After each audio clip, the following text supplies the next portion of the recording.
मंच पर विराजमान देश के यशस्वी गृह मंत्री जी और श्यामा प्रसाद मुखर्जी न्यास के अध्यक्ष, साथ ही इस सभागार में उपस्थित सभी श्रोतावृंद, आप सभी का अभिनंदन है। और उसका एक विशेष कारण कि ये आयोजन सामान्य होकर भी असामान्य है।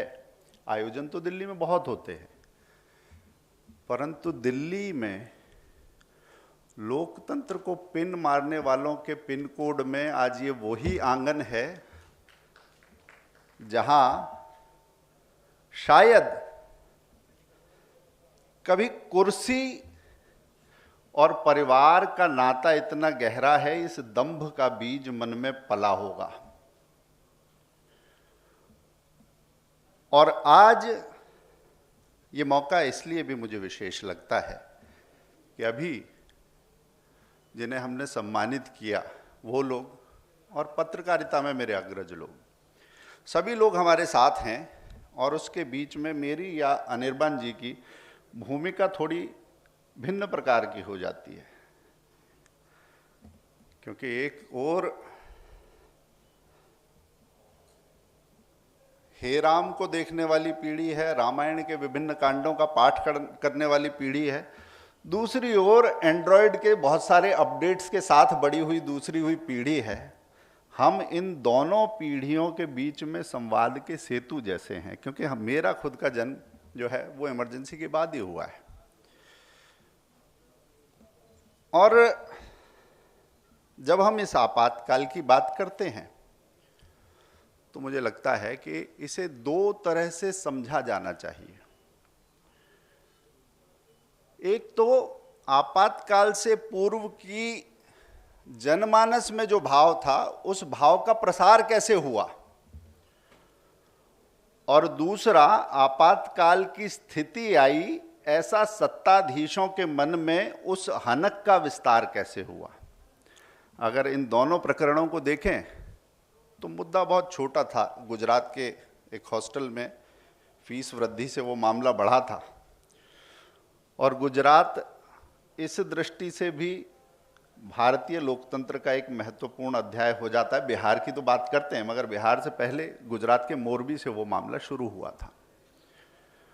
विभिन्न छात्रावासों से होते हुए जब देश के बहुत सारे कॉलेजेस उसमें जुड़े, फिर उसको एक राजनीतिक नेतृत्व भी मिला, और वो आंदोलन छात्र आंदोलन जेपी आंदोलन में भी परिवर्तित हुआ। और आगे चलकर राजनारायण ने जब चुनौती दी तो राजनारायण जी की चुनौती के बाद जो इलाहाबाद हाईकोर्ट का फैसला आया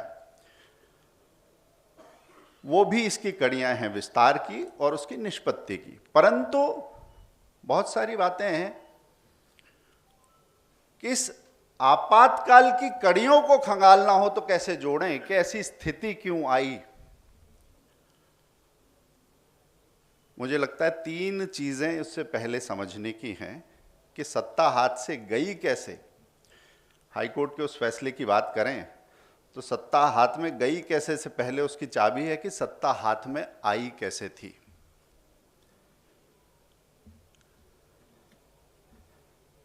शास्त्री जी की दुर्भाग्यपूर्ण और रहस्यमयी मृत्यु के 11 जनवरी को वो 66 में मामला हुआ था,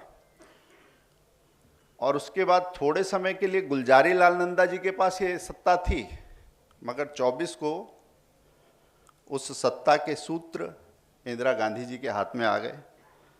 उन्होंने जैसी सत्ता देखी थी घर परिवार में, और इसी भवन से उन्होंने सत्ता का जो साक्षात्कार किया था, उन्होंने समझा कि शायद ऐसी ही होती है।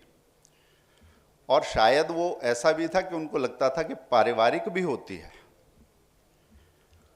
संख्या बल कम था, और संख्या बल कम था परंतु आदत तो पुरानी थी। ऐसे में तीन प्रश्न ऐसे आए जिनकी चर्चा कम होती है। एक था गोलकनाथ केस, हेनरी और विलियम गोलकनाथ जालंधर में थे। सरकार जमीन अधिग्रहित कर रही थी, 500 एकड़ से ज़्यादा उनकी ज़मीन थी। तो कोर्ट ने कहा कि नीति निर्देशक सिद्धांतों के क्रियान्वयन के लिए भी मौलिक अधिकारों में सरकार हस्तक्षेप, कटौती नहीं कर सकती। सरकार को ये बात खटकी। और बाद में अगर आप देखेंगे तो 24वां और 25वां संशोधन जो आया है संविधान का, वो न्यायालय ने जो बोला है उसके प्रतिकार में वो संशोधन आया। दूसरा एक कदम था जिस पर न्यायालय की राय और सरकार की राय अलग थी, वो था कि जब इस देश को सरदार पटेल ने एक सूत्र में बांधा तो बहुत सारे जो राजे रजवाड़े रियासतें थी उनके साथ जो समझौते थे उसमें एक प्रीवी पर्स की व्यवस्था थी। वो प्रीवी पर्स की व्यवस्था भी एकाएक बंद की गई, उसमें भी संवाद बहुत नहीं था और सरकार और न्यायतंत्र दो अलग अलग रुख लिए हुए दिखाई देते थे। तीसरा मामला बहुत दिलचस्प है, वो है इस बैंकों के निजीकरण का। 14 बड़े बैंक थे। मैं ये नहीं कहूँगा कि बैंकों का निजीकरण अच्छा था या बुरा था या कैसा, उसके राजनीतिक पक्ष की बात मत कीजिए, परंतु ये बात अवश्य होनी चाहिए कि बैंकों का निजीकरण हुआ कैसे। एक डीएन झा साहब होते थे वित्त मंत्रालय में, वो जो वर्टिकल थी बैंकिंग की वो हेड करते थे। उनके पास एक फ़ोन आता है कि ऐसा ऐसा विचार पीएम के मन में आया है और इसके लिए आप ड्राफ्ट तैयार कीजिए।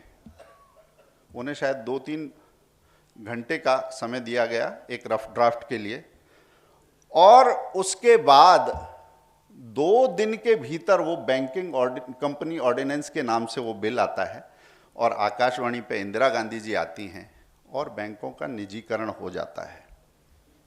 बहुत सारे लोग जो संवाद की बात करते हैं, अभिव्यक्ति की बात करते हैं, संसद में चर्चा की बात करते हैं, मंत्रिमंडल में विस्तार से चीज़ों को ले जाने की बात करते हैं, वो एक सुविधाजनक चुप्पी के साथ बिना शोध के इन मामलों को किनारे कर देते हैं कि सरकार का रुख क्या था, सरकार क्या लोकतांत्रिक ढंग से चल रही थी क्या।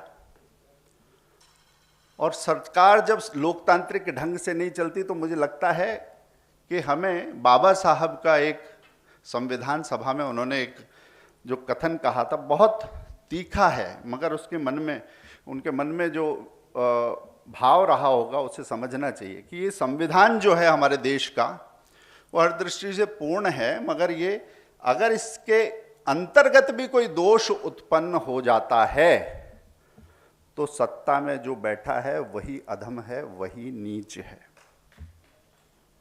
ऐसा बाबा साहब ने कहा था। और इस संविधान के अंतर्गत वो दोष पैदा होता हुआ उन घटनाक्रमों के बीच में सत्ता में न्यायपालिका को भी दिखा, संविधान के रखवालों को भी दिखा और इस देश के छात्र शक्ति को भी दिख रहा था। उसके बाद एक और मामला आता है अडनीर ट्रस्ट का मामला।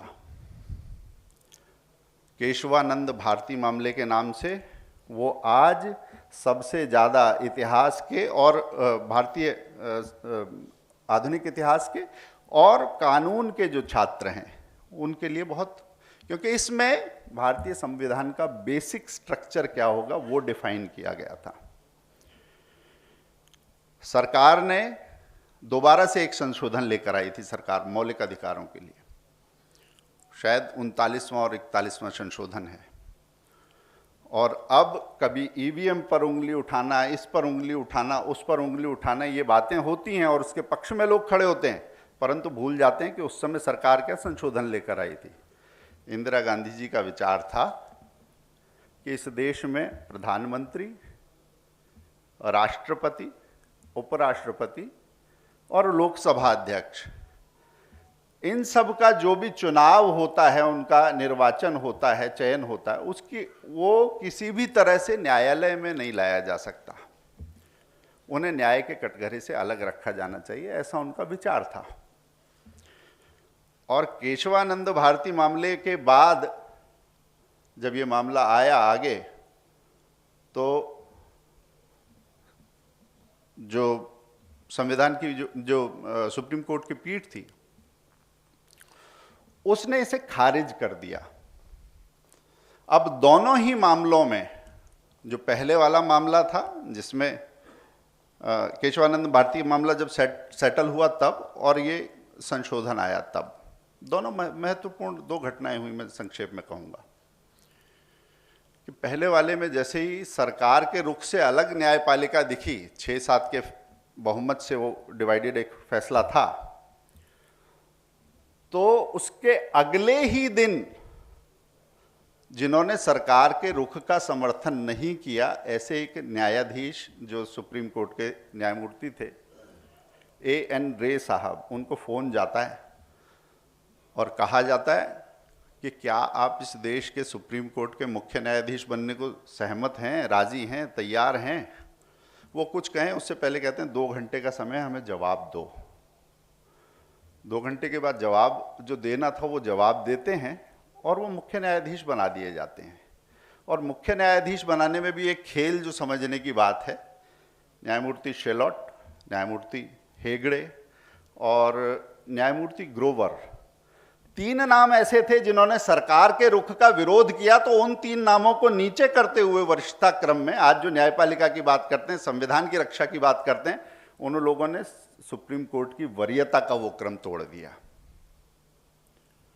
और दूसरे संशोधन के बाद जब वही स्थिति सरकार के लिए आती है तो वहाँ पर H.M. बेग साहब आते हैं, क्योंकि ADM जबलपुर और शिवकांत मिश्रा वाला जो मामला था, उस मामले में भी और केशवानंद भारती मामले में भी, दोनों में सरकार से अलग रुख लेते हुए जस्टिस खन्ना दिखाई देते हैं।